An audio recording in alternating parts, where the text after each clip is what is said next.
Muy buenos días a quien nos acompaña esta mañana histórica para el mundo taurino. Estos días Tlaxcala conmemora la participación de las diferentes voces de libertad, quienes son invitados del pueblo tlaxcalteca a expresar su opinión sobre la grandeza de la fiesta brava en sus diferentes locuciones.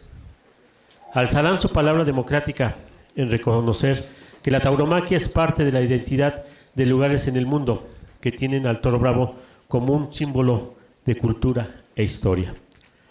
Las costumbres de las poblaciones se ha generado el conocimiento claro, son segmentos de las tradiciones y la fiesta brava es parte de ese arraigo natural.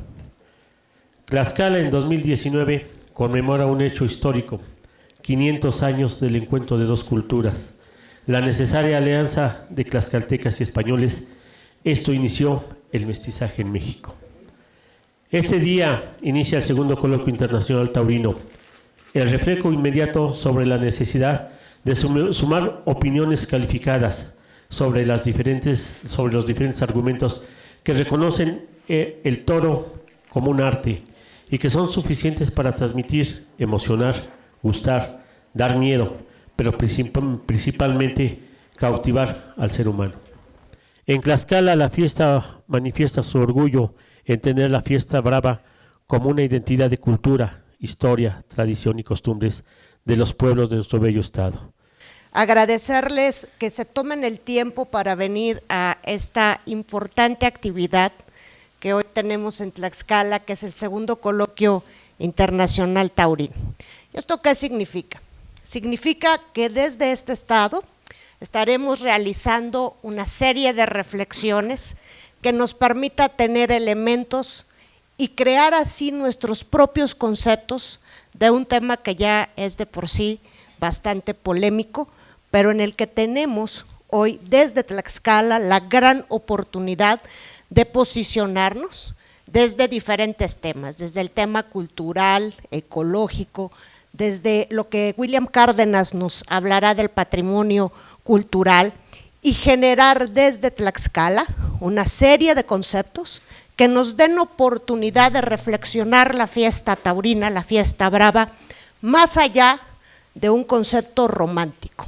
Y hoy, en el marco de la conmemoración del encuentro de dos culturas, que como ustedes saben, llevamos realizando durante todo este año desde el gobierno del estado, nos permite también encontrar un elemento más de nuestra identidad. Así que a nombre del señor gobernador del estado, Marco Mena, declaramos formalmente inaugurado este segundo coloquio internacional taurino y espero que sea para la historia de Tlaxcala y, como les decía, para poder reencontrarnos con nuestra identidad y sentirnos profundamente orgullosos de ser lo que somos, tlaxcaltecas, mexicanos, ciudadanos del mundo que quieren hacer las cosas bien por Tlaxcala. Muchísimas gracias.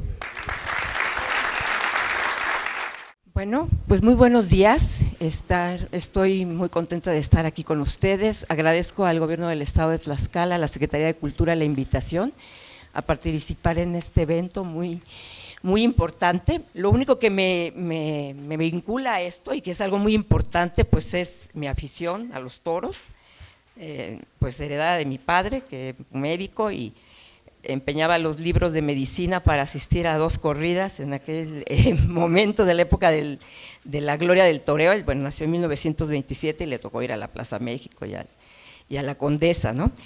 De ahí viene mi afición. Para mí haber hecho esta exposición, bueno, también quiero dar un gran agradecimiento, Yo participé hace 7 años en el primer coloquio, cuando efectivamente se declaró aquí en el estado Patrimonio Cultural Inmaterial la fiesta de los toros. Hay un historiador que quiero traer a colación, se llama Carlo Ginzburg. Él es un historiador de la microhistoria italiana y él en algún momento dijo, bueno, para un historiador es un reto hacer una investigación de la cual soy completamente ignorante, y eso me pasó a mí. Yo no conozco, hay una cantidad, bueno, se ha hablado ahorita del tema de los toros a nivel cultural, ecológico, pero hay un aspecto importantísimo, que es el legado histórico, ¿no?, de la fiesta de los toros en México, a nivel, desde la conquista, como lo hicieron saber, y cómo a lo largo de ese periodo, lo que quiero comentar es que la cantidad de bibliografía, hay un grupo de bibliófilos taurinos, hay colegas que son eruditos en este tema, es la cantidad de bibliografía que hay. Forma parte de la historia misma de este país, ¿no? Desde el siglo XVI, ¿no? Que vino el encuentro de las dos culturas. Y en este transitar había muchos temas, y existen muchos temas de interés. Se habló del aspecto de la literatura, la cultura, el elemento ecológico también, pero yo traté de ver, qué era lo que yo podía platicar con ustedes, hacer una plática, una charla de carácter académico. Había un tema que me parecía central, y es un tema que lo puedo yo ver ahora, en la actualidad, que es el tema de la beneficencia. Ahorita hablando con Julio Martínez, hablaba que qué importancia era ese asunto en España, ¿no? El tema de los toros y la beneficencia. Entonces dije, esto puede ser el hilo conductor. ¿Por qué? Porque a mí me sorprende, en primer lugar, mi admiración y mi respeto al hombre que se pone frente a un toro, ¿no? Frente a un toro para lidiarlo. Eso es mi máximo, esos son unos héroes, ¿no? Entonces, eso, pero un torero que lo tengo que decir, me encanta y lo veo en todos los toreros, pues es José Tomás, ¿no? José Tomás tiene una gran fundación de comedores públicos donde él dona.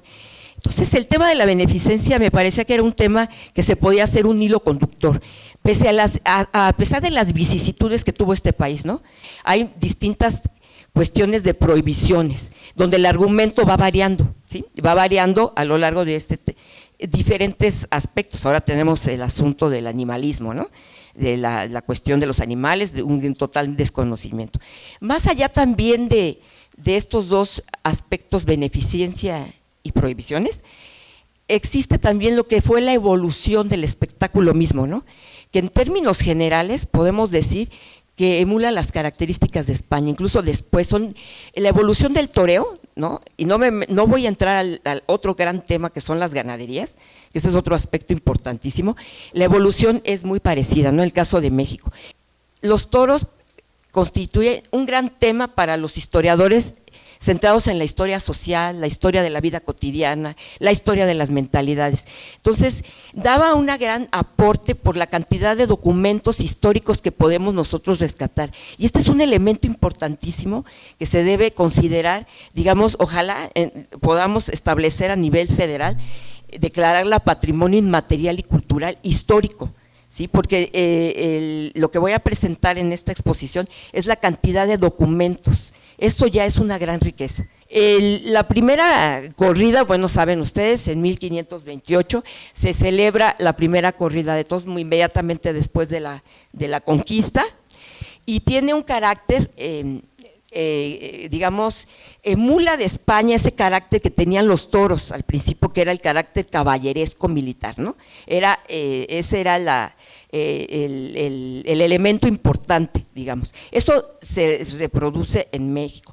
Por ejemplo, hay corridas de toros y fondos pues destinados a distintas causas sociales, digamos, asilos, comedores públicos, la Cruz Roja también, ayuda a enfermos de tifo e influenza.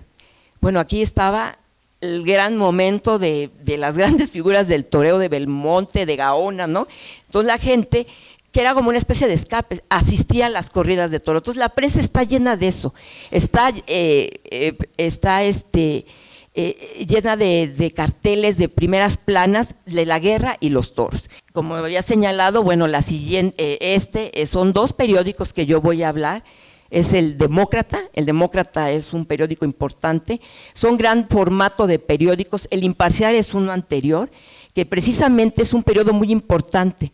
El Imparcial tiene largos anuncios sobre toros, y son los años, digamos, muy conflictivos desde la caída de Porfirio Díaz hasta la llegada, las elecciones al año siguiente con Madero, y digamos hasta 1900, XVI, ¿no? Estos son los y son gran formato, ¿por qué? Porque a diferencia de la prensa del siglo XIX, que no logré todavía rastrear, pero bueno, son periódicos de 7 páginas, ¿no? Donde hay mucho, esto es muy importante, el grabado, ¿no? El grabado es otro elemento importante, ¿no? Ustedes conocen todo el grabado de José Guadalupe Posadas, que tiene mucho tema de toros. Lugar donde se llevaban a cabo las corridas, pues igual que en España, la Plaza Mayor. La plaza fue el lugar, y la Plaza del Volador, donde cerca del Portal de Mercaderes, ahí se estableció el primer coso. Una de las características, bueno, las características como fue en España, las plazas mayores de las ciudades eran un marco, un entorno ideal para la celebración de juegos de cañas, alcancías, ejercicios de equitación y juegos de toreros. Estamos viendo que la importancia era el toreo a caballo, ¿no? En este aspecto. Su arquitectura cuadrangular, rectangular, digamos que favorecía la celebración de este tipo de espectáculos, ¿no? Espectáculos guerreros, militares. ¿Por qué? Bueno, la arquitectura de espacios abiertos, la Plaza Mayor de Madrid, ¿no? La Plaza Mayor de Madrid se celebraban ahí corridas de toros. Aquí fue la Plaza Mayor, el centro histórico, nuestra hermosísima plaza en la Ciudad de México fue el marco, ¿no? Podían durar, bueno, ¿cuánto duraban? Los festejos, como ya establecí, respondían a un calendario civil, militar y religioso, ¿no? Podían durar, digamos, por varios días, y por la documentación disponible vemos su carácter masivo y, como señalaba, muy festivo. Había una gran participación. La gente estaba involucrada, digamos, en la misma lidia, ¿no? Por los reglamentos que vamos a observar, porque luego empieza en la época de la Ilustración con los Borbones, esto empieza a desagradar a los ilustrados, ¿no? La gran participación, también la cuestión de que dejaban de asistir a sus oficios, ¿no? El ausentismo, entonces esto empieza a preocupar. En una mentalidad utilitarista, ilustrada, estas características empiezan a ser cuestionadas. Porfirio Díaz fue un gran aficionado a los toros, ¿no? Él era un gran aficionado, y en su periodo, de un periodo del porfiriato, dura 30 años gobernando el país, pues fue un periodo de luces y sombras, ¿no? Luces porque, bueno, hubo un gran crecimiento, bueno, se había acabado la etapa, digamos, se prohibieron los toros con Juárez, ¿no? El liberalismo, durante 19 años. Sin embargo, bueno, se vuelven a instituir por alguna otra circunstancia, y se vuelve a instituir, digamos, en el periodo de Porfirio Díaz, en 1880 y tanto, no recuerdo, precisamente por el tema de las inundaciones, ¿no? Se deroga el decreto anterior y vuelven a instituirse, digamos, las corridas. Es un periodo, digamos, lleno de contradicciones, ¿no? De crecimiento económico, las comunicaciones, los ferrocarriles, un desarrollo productivo, pero también es un periodo de una desigualdad social creciente, ¿no? De una disparidad tremenda, ¿no? Y una pobreza. Entonces es un periodo de luces y sombras, y como parte de la actividad, digamos, económica y productiva, pues como había señalado, se establecen muchas corridas, muchos empresarios piden permiso y se establecen cosos. Sin embargo, bueno, en 1918 estaban estas prohibiciones, y ya con esto ya voy a acabar. Viene la gran pandemia de influenza, la mal llamada influenza española, que vino a sumarse a todo años de crisis sanitaria, de pobreza, del tifo, de la guerra, y viene la pandemia, ¿sí? Viene la pandemia, y entonces lo que se percibe, digamos, en la documentación, sobre todo en la prensa, que es lo que consulté, es que empiezan a solicitar que haya corridas de toros, ¿no? Pero dicen, bueno, no se pueden estar, porque están prohibidas, ¿no? Ya acaba el jefe constitucionalista las prohibió.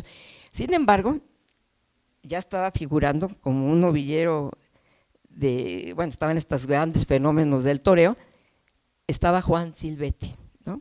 Y Juan Silvetti solicita permiso para realizar una corrida de toros en beneficencia de los enfermos de la pandemia de influenza, ¿no? Entonces, como un acto, él solicita, y bueno, ya aparecía, digamos, en todo este periodo, pues el interés del pueblo, y esto es de la gente, ¿no? Arraigada en nuestra cultura, de la celebración de las corridas de toros, más allá del momento político, del momento histórico que estemos, y pues ya con esto doy por terminada esta charla, y muchas gracias.